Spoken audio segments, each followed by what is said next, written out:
നമ്മുടെ രാജ്യത്തെ ക്ഷേത്രങ്ങൾ കേന്ദ്രീകരിച്ച് ഇത് എന്തൊക്കെയായി നടക്കുന്നേ? ഞെട്ടിക്കുന്ന ഒരു വാർത്ത വന്നിട്ടുണ്ട്.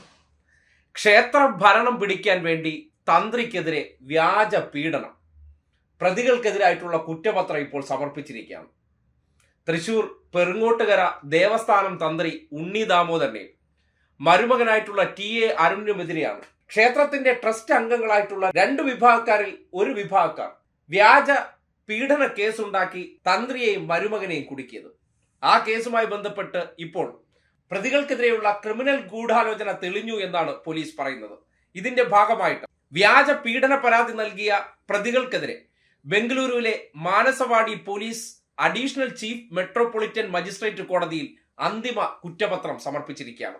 13 പ്രതികളാണ് കേസിൽ ഉൾപ്പെട്ടിരിക്കുന്നത്. പെരിങ്ങോട്ടുകര ദേവസ്ഥാനം ക്ഷേത്രം പിടിച്ചെടുക്കുന്നതിന് വേണ്ടിയും സ്വത്ത് തട്ടിയെടുക്കുന്നതിന് വേണ്ടിയാണ് ഇത്തരത്തിൽ വ്യാജ പരാതി കെട്ടിച്ചമച്ചു എന്നാണ് പോലീസ് കണ്ടെത്തിയിരിക്കുന്നത്.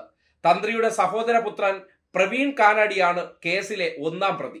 തന്ത്രിയുടെ തന്നെ സഹോദരനായിട്ടുള്ള ദേവദാസ്, മകൻ ശ്രീരാഗ് കാനാടി, മറ്റൊരു സഹോദരൻ വേണുഗോപാൽ, മകൻ സ്വാമിനാഥൻ, ഭാര്യ രജിത, ഇവർക്ക് പുറമെ മസാജ് പാർലർ ജീവനക്കാരിയായ രത്ന, സഹായി ബീന, മോണിക്ക, മുഹമ്മദ് ആനം, PS ശരത് മേനോൻ, സജിത്, മഹേഷ് ഷെട്ടി എന്നിവരാണ് കേസിൽ പ്രതി ചേർക്കപ്പെട്ടിരിക്കുന്നത്. വ്യാജ പരാതി നൽകിയതുമായി ബന്ധപ്പെട്ട് ഭാരതീയ ന്യായ സംഹിതയിലെ വിവിധ വകുപ്പുകൾ പ്രകാരം ക്രിമിനൽ ഗൂഢാലോചന, വ്യാജ തെളിവുകൾ സൃഷ്ടിക്കൽ, ഭീഷണിപ്പെടുത്തി സ്വത്ത് തട്ടിയെടുക്കൽ, അപകീർത്തിപ്പെടുത്തൽ, കുറ്റം ചെയ്യാൻ പ്രേരിപ്പിക്കൽ തുടങ്ങിയ ക്രിമിനൽ കുറ്റങ്ങളാണ് പ്രതികൾക്കെതിരെ ചാർത്തിയിരിക്കുന്നത്.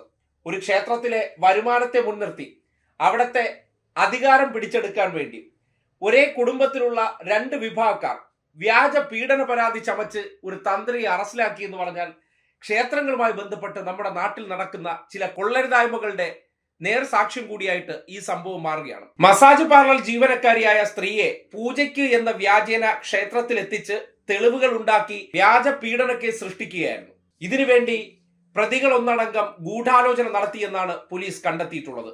2025 മെയ് 29 രത്ന നൽകിയ പീഡന പരാതിയുടെ അടിസ്ഥാനത്തിൽ ബംഗളൂരു പോലീസ് അരുണിനെ അറസ്റ്റ് ചെയ്തിരുന്നു. പിന്നീട് അരുണിന് ജാമ്യം ലഭിക്കുകയും ചെയ്തു.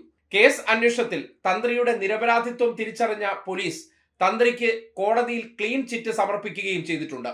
ഇതിന് പിന്നാലെ തന്ത്രി ഉണ്ണി ദാമോദരനും മകൾ ഉണ്ണിമായും നൽകിയ പരാതിയിൽ നടത്തിയ അന്വേഷണത്തിലാണ് അരുണിനെ ആസൂത്രിതമായി കുടുക്കിയതാണെന്ന് ഇപ്പോൾ പോലീസ് കണ്ടെത്തിയിരിക്കുന്നത്. ഉടൻ തന്നെ കേസുമായി ബന്ധപ്പെട്ട് വിചാരണകൾ ആരംഭിക്കും.